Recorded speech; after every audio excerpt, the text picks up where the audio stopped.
Um, this is happening on global right now. I mean, we knew about this because of the leaks, but those super attacks are insane. And also, could somebody say rip int UI Goku? Okay, so let's just go ahead and look at what we got going on here. We got LR UI sign Goku. So, sorry, I'm getting this a little bit late. I'm not even kidding. This dropped at 3 a.m. my time. I, I want to say I fell asleep around 2:56, and then I got a call from Truth to wake me up. Otherwise, I wouldn't have this video up at all right now. Um, but we do have UI sign Goku coming, so we still have that space for the LR regular UI Goku, the white-haired version, to come along with Jiren maybe during the anniversary or something like that. But this is for a global first. Like this is a level we've never seen. Like hit and Blue Kaioken Goku are global firsts. We got LR Tech Broly, we got LR Go Bros as global firsts. But this is a big ticket character that we're getting on global first here. So um, it's pretty insane. So let's go over and see what he does here. The leader skill is Realm of Gods, category key +4 and HP attack and defense plus 130%, or Super Strength type key +4 and HP attack and defense plus 100%. So what that tells me is that he's going to be a legendary summon character. So he's not a Dokkan Fest LR, which is fine.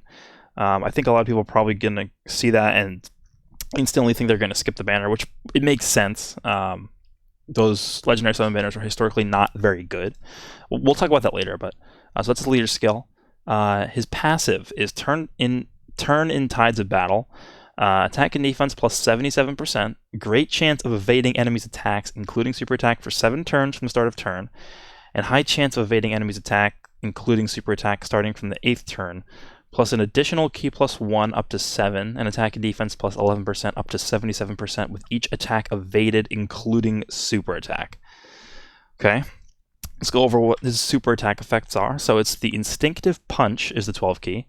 All that does is colossal damage and disable enemy's guard, and then the Kamehameha is the 18 key super attack, which disables enemy's guard and causes mega colossal damage, and then links Kamehameha, prepared for battle, godly power, over in a flash, turn of power, fierce battle, legendary power, and then categories are Universe Survival Saga, Realm of Gods, Pure Saiyans, representative of Universe 7, Goku's family, and Kamehameha. So, the first thing to sort of talk about here is his link set, because I think that's going to be what's going to stand out the most.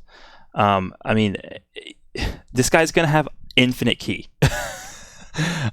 He has Turn into Power and Over to Flash, which are already two insanely. Those are 3 key links. So if you have this guy alongside, let me actually just pull it up here because I have a bunch of tabs over on my other monitor here. You have this guy alongside somebody like Blue Kaioken Goku. I mean, this guy, Turn of Power, Over to Flash, boom. He's starting the turn at 12 key instantly. And then, I mean, does he have? He does not prepare for battle. Okay, so if you have someone in the 3rd slot with prepared for battle or something, he's going to be starting the turn at 14 key. So I mean, this guy's going to have just the point is he's going to have no issue supering whatsoever.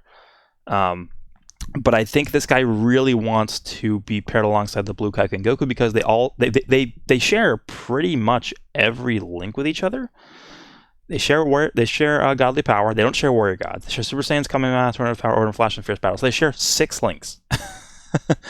The only link they don't share is legendary power. And instead of legendary power, this guy has the warrior gods link. But that's not a huge deal because godly power, Fierce Battle, and actually no, they don't share Super Saiyan either, huh? Yeah. What are they not sharing here? Yeah, so instead of that, it's Super Saiyan and Warrior Gods instead of Prepared for Battle. So, okay, they're sharing 5 links, never mind.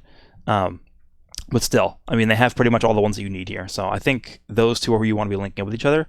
The only problem with linking them up is, as we look into the passive skill here, this guy wants to be sort of receiving attacks because this part of his passive, it's building up every single time he dodges. So once he dodges 7 attacks, I mean, this guy's going to be. Keep in mind this is the same amount of attack and defense that the blue fusions have when they're fully built up. And this is every time he dodges, which is going to happen. Like, you're going to have this full thing active on like the second turn this guy's here. You just put this guy in the first slot, and this guy's taking. I mean, but in 2 turns, he'll probably have evaded at least 6 attacks or 7 attacks, which is all he needs. Because he needs to evade 7 attacks. Then he gets, think about this, he gets 7 ki. 7 for evading 7 attacks. That's insane. So if he's starting the turn out at 12 ki, and you have this passive fully built up, he's starting the turn at 19 ki. That means you're set for, you literally don't have to worry about ki at all. And then you look at like the defense numbers, and let's say you have this full passive built up, and he has a great chance to dodge. So a great chance is 70% to dodge. Let's say you don't dodge, and that was the big issue with this guy. This guy, once transformed, has a great chance to dodge, but he has no defense because there's no defense in his passive, and his defense stat honestly is really not that good. And then you take a look at this guy. This guy doesn't dodge. Well, guess what? He has like this number one, because this is going to multiply into this number. Like, you're talking about this guy having like a 200 and something % defense buff in his passive. So he doesn't dodge. It doesn't matter. He's taking nothing. So in terms of this guy versus the blue fusions defensively, this guy is crushing them. The only thing that the blue fusions have over this guy is the fact that they are buffing their defense every time they super attack during that turn. But it doesn't matter because this guy has a great chance to dodge, and even if it's past 7 turns, he has a high chance to dodge. So that's still a 50% chance to dodge. So you're literally talking about, like, let me just think. What's his defense stat at? Let me just see. This is without orb, so he's going to be at like basically 12,000 defense. You're talking about. Let me try and think about what this is going to be. I mean, his defense stat, once fully built up, it's going to be like 160, 170k. So even if he takes attacks, if he doesn't dodge, he's still going to be fine defensively. And that's the big thing that people didn't like about this Goku, is he would get crushed if he didn't dodge. It was a huge gamble, with this transformation active. But this guy doesn't have that problem. And then attack-wise, I mean, again, you look at the blue fusions, they're getting the same boost. Attack and defense plus 77% to start a turn. And then they have to attack to build up the 77% that they have in their passive. Now, the big difference is that obviously they're doing multiple attacks. They're, super effective against all types. They have active skills and stuff. So once they get going, they're going to be doing a lot more damage than this guy is. But this guy doesn't need to transform. This guy is going to have this built up way faster than they do. So I don't know. This guy seems insane. The only problem is I don't like his super attack effects really that much. He's disabling guard on both of them, which is whatever. It's not really that important. By the way, disabling guard just means that you're not going to be doing not effective damage. So if this guy's strength, right? So if this guy's attacking an AGL unit, he's not going to have the arrow pointing down. It's going to be pointing to the side. So that's the only thing that means there. But I don't know. I think because his categories too. I mean, we could take a look at his categories. Universe Survival Slugger is going to be so stupid on that team. He's going to be so stupid on Universe 7. By the way, this makes this guy like you really didn't want to run this guy as the leader, or even on the team for Universe 7, or even for Tournament of Power or Realm of Gods. So this guy this guy being the Kaioken Blue's best friend pretty much means that this guy's going to become a lot better, because it's going to let him get the Spirit Bomb off a lot easier. And this guy having an easier time launching the Spirit Bomb, it means that this guy is going to be 10 times better because the Spirit Bomb is still the single most broken ability in the entire game. So you have this guy, literally, I keep clicking that, sorry. You have these two together the whole time, and you have this. I think what you want to do is you first want to build this guy up. So you take 2 turns to make this guy's passive built all the way up, and then what you do is you have this guy then rotate into the second slot, and you have this guy in the first slot. You have him get built up, and then once you have both these guys built up, it's pretty much over at that point because you just put this guy in the first slot and he's going to be dodging everything and tanking everything and just doing a million damage. So, and then if you get to the point where you're below 59%, this guy can just use a Spirit Bomb and one-shot everything in the game. So Universe Survival Saga, Representatives Universe 7. I mean, every single team this guy's on.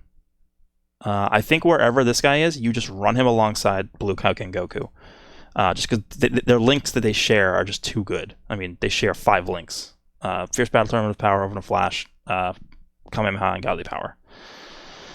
I'm trying to think what else. This guy can be ran alongside Bardock on teams like Pure Saiyans. I mean, Prepare for Battle, Over in a Flash. You run them both together. This guy can be ran alongside Vegito Blue, the physical one, on Realm of Gods, Over in a Flash, Prepare for Battle. Very good combo there. I mean, this guy is flexible. Like, he has a lot of places where he'll be really, really good. I'm probably going to end up brain-bring this guy. He's insane. I didn't think they would make him this good, especially with the... Well, I guess it kind of makes sense. They want to have everyone use their stones. So, I mean, his attack stat's going to be like over 22,000 when he's rainbowed. That's insane. This guy's crazy. Oh, man. All right, well, I don't really know what else to say. Hope you guys enjoyed this one. Let me know down below what you guys think about him. Look forward to the summon videos. That's all I have to say. Hope you guys have a good day.